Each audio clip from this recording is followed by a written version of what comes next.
Hello everyone, welcome back. আশা করছি আপনারা ভালো আছেন, সুস্থ আছেন এবং নিয়মিত ইংরেজি প্র্যাকটিস করছেন।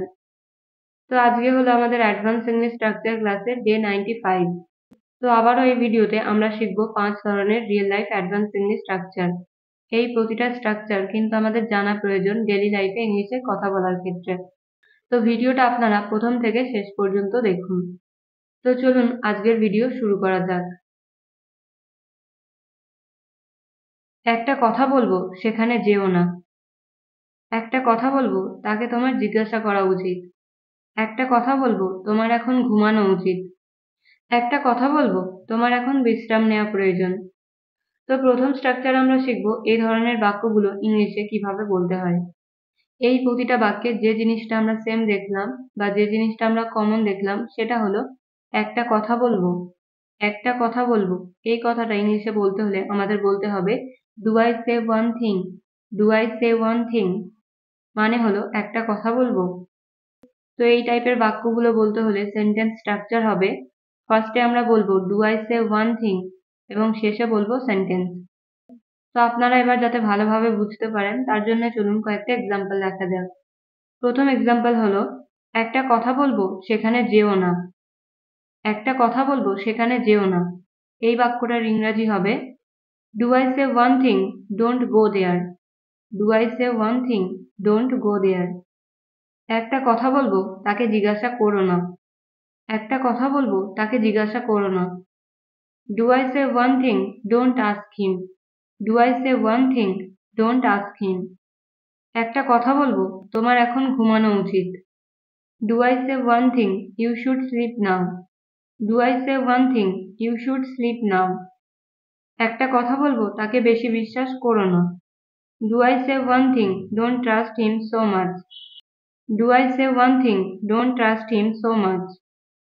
একটা কথা বলবো, আমাকে যেতে দাও। Do I say one thing, let me go. Do I say one thing, let me go. একটা কথা বলবো, সে তোমাকে বোকা বানাচ্ছে। Do I say one thing, he is making you ফুল।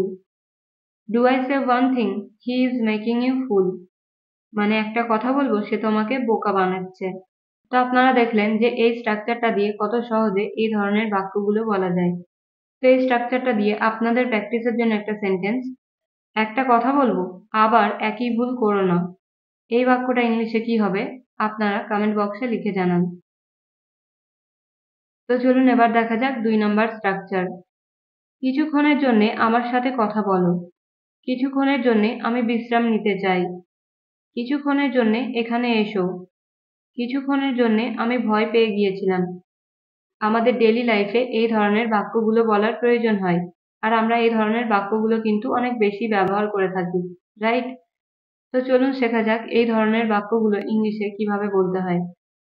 এই প্রতিটা বাক্যে আমরা কমন দেখলাম কিছুক্ষণের জন্যে। কিছুক্ষণের জন্যে এই কথাটা ইংলিশে বলতে হলে আমাদের ইউজ করতে হবে for a short while. For a short while এর বাংলা মানে হলো কিছুক্ষণের জন্যে। এবার আমরা দেখব সেন্টেন্স স্ট্রাকচার। এই ধরনের বাক্যগুলো বলতে হলে সেন্টেন্স স্ট্রাকচার হবে ফার্স্টে আমাদের বলতে হবে ফর আ শর্ট ওয়াইল এবং শেষে বলতে হবে সেন্টেন্স। তো চলুন এবার এই স্ট্রাকচারটা দিয়ে কয়েকটি এক্সাম্পল দেখা যাক, তাহলে বিষয়টা আপনাদের কাছে আরো বেশি ক্লিয়ার হয়ে যাবে।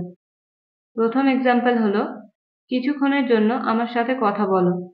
কিছুক্ষণের জন্য আমার সাথে কথা বলো। এই বাক্যটার ইংরাজি হবে for a short while talk to me. For a short while talk to me. কিছুক্ষণের জন্যে আমি বিশ্রাম নিতে চাই। কিছুক্ষণের জন্যে আমি বিশ্রাম নিতে চাই। I want to take rest for a short while. I want to take rest for a short while. কিছুক্ষণের জন্য এখানে এসো। Come here for a short while. Come here for a short while. কিছুক্ষণের জন্য আমি ভয় পেয়ে গিয়েছিলাম। For a short while I got scared. For a short while I got scared. এই বাক্যগুলোতে যদি আমরা সেন্টেন্স আগে বলি এবং শেষে for a short while use করি তাহলেও কিন্তু সেন্টেন্স ভুল হবে না। পরের এক্সাম্পল, কিছুক্ষণের জন্য তোমাকে অপেক্ষা করতে হবে। কিছুক্ষণের জন্য তোমাকে অপেক্ষা করতে হবে। For a short while you have to wait. For a short while you have to wait. কিছুক্ষণের জন্য সে আমার সাথে দেখা করেছিল। For a short while she met me. For a short while she met me. I hope আপনারা বুঝেছেন যে এবার থেকে এই বাক্যগুলো আপনারা ইংলিশে কিভাবে বলবেন। তো এবার এই স্ট্রাকচারটা থেকে আপনাদের প্র্যাকটিসের জন্য একটা সেন্টেন্স, কিছুক্ষণের জন্য আমি অপেক্ষা করেছিলাম। এই বাক্যটা আপনারা ইংলিশে কিভাবে বলবেন কমেন্ট বক্সে লিখে জানান। এবার আমরা দেখব 3 নাম্বার স্ট্রাকচার। আমার এখনো মনে আছে সে যা কিছু আমাকে বলেছিল। আমার এখনো মনে আছে তুমি কিভাবে ইংরাজি বলতে। আমার এখনো মনে আছে তারা ওই দিন বাড়িতে ছিল না। আমরা আমাদের ডেইলি লাইফে এই ধরনের বাক্যগুলো বলে থাকি, রাইট? তো আপনারা কি জানেন আমার এখনো মনে আছে এই কথাটা ইংলিশে কিভাবে বলতে হয়? আমার এখনো মনে আছে এই কথাটা ইংলিশে বলতে হলে আমাদের বলতে হবে I still remember. I still remember. তো এই ধরনের বাক্যগুলো বলতে হলে সেন্টেন্স ফর্মুলা হবে, ফার্স্টে আমরা বলবো I still remember এবং তারপরে বলবো সেন্টেন্স। তো চলুন এবার এই স্ট্রাকচারটা দিয়ে কয়েকটা এক্সাম্পল দেখা যাক। ফার্স্ট ওয়ান ইজ, আমার এখনো মনে আছে সে যা কিছু আমাকে বলেছিল। I still remember whatever he told me. I still remember whatever he told me. আমার এখনো মনে আছে তুমি কিভাবে ইংরেজি বলতে। I still remember how you used to speak English. I still remember how you used to speak English.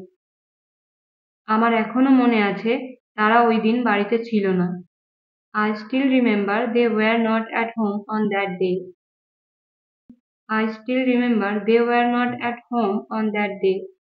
আমার এখনো মনে আছে সেই দিনে কি ঘটেছিল। I still remember what happened on that day. I still remember what happened on that day. আমার এখনো মনে আছে সে কোনো কারণ ছাড়াই আমাকে অপমান করেছিল। এই বাক্যটার ইংরাজি হবে I still remember he insulted me for no reason. I still remember he insulted me for no reason. এবার এই স্ট্রাকচারটা দিয়ে একটা বাক্যের ইংরেজি আপনারা বলবেন। বাক্যটা হলো আমার এখনো মনে আছে তুমি সেদিনে স্কুলে আসোনি। এই বাক্যটা ইংলিশে আপনারা কিভাবে বলবেন কমেন্টে লিখে জানান। তো চলুন এবার দেখা যাক 4 নাম্বার স্ট্রাকচার। আমরা অনেক সময় এই ধরনের বাক্যগুলো ব্যবহার করে থাকি, যেমন আমার কফির থেকে চা বেশি পছন্দ।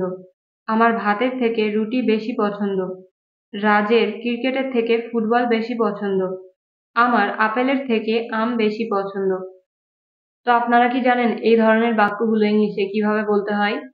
তো চলুন এবার শেখা যাক এই ধরনের বাক্যগুলো ইংলিশে কিভাবে বলতে হয়। প্রথমে আমরা দেখব সেন্টেন্স স্ট্রাকচার। সেন্টেন্স স্ট্রাকচার হবে সাবজেক্ট প্লাস প্রেফার অথবা prefers plus noun plus to plus noun. তো এই স্ট্রাকচারে সাবজেক্ট অনুযায়ী কিন্তু প্রেফার ও প্রেফার্স হবে।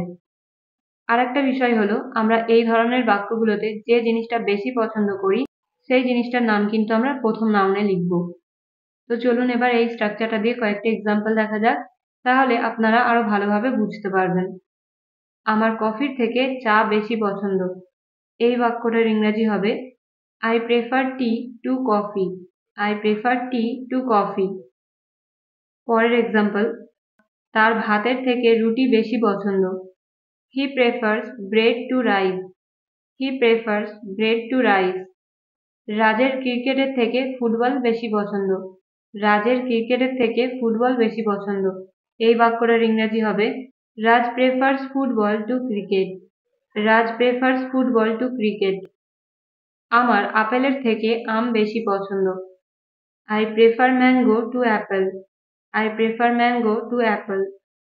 আমার গোলাপের থেকে সূর্যমুখী বেশি পছন্দ। I prefer sunflower to rose. I prefer sunflower to rose. এবার একটা বাক্যের ইংরেজি আপনারা বলবেন। বাক্যটা হলো আমার দিনের থেকে রাত বেশি পছন্দ। এই বাক্যটার ইংরেজি কি হবে আপনারা কমেন্টে লিখে জানান। তো চলুন এবার দেখা যাক 5 নাম্বার স্ট্রাকচার। আমি কয়েকদিনের মধ্যে সেখানে যাব। তারা কয়েকদিনের মধ্যে পৌঁছাবে। সে কয়েকদিনের মধ্যে আমাকে বলবে। আমি কয়েকদিনের মধ্যে জানতে পারবো। আমরা আমাদের ডেইলি লাইফে এই ধরনের বাক্যগুলো অনেক সময় ব্যবহার করে থাকি।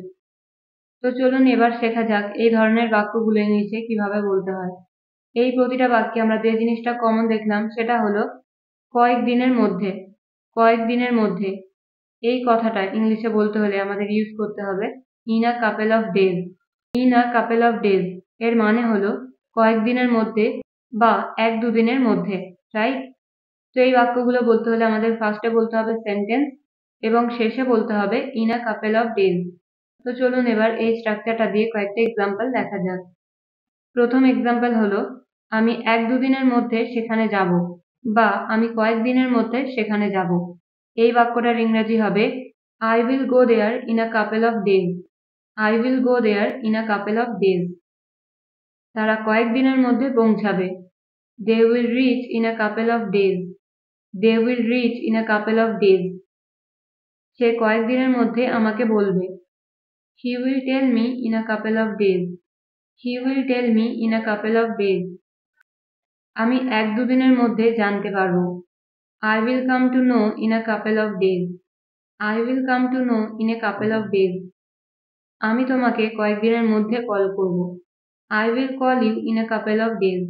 I will call you in a couple of days. আমি 1-2 দিনের মধ্যে নতুন ফোন কিনব। এই বাক্যটার ইংরেজি হবে I am going to buy a new phone in a couple of days. I am going to buy a new phone in a couple of days. তো আপনারা দেখলেন যে এই ধরনের বাক্যগুলো ইংলিশে বলা কত সহজ। এবার একটা বাক্যের ইংরেজি আপনারা বলবেন। বাক্যটা হলো তারা কয়েকদিনের মধ্যেই আসবে। আশা করছি আপনারা সবাই এই বাক্যটার ইংরেজি বলতে পারবেন।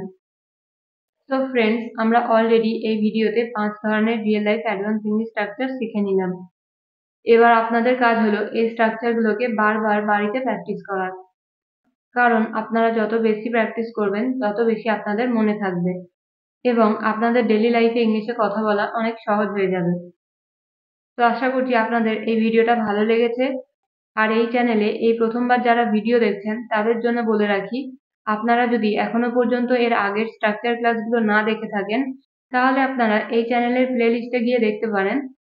অ্যাডভান্স স্ট্রাকচারের ওপর এর আগে আমি যে ভিডিওগুলো আপলোড করেছি সেগুলো আপনারা কিন্তু একদম প্রথম থেকে পরপর পেয়ে যাবেন। তো আজকের ভিডিও আমি এখানেই শেষ করছি। আবার একটা নতুন ভিডিওর সাথে দেখা হবে। Till then stay happy and keep learning.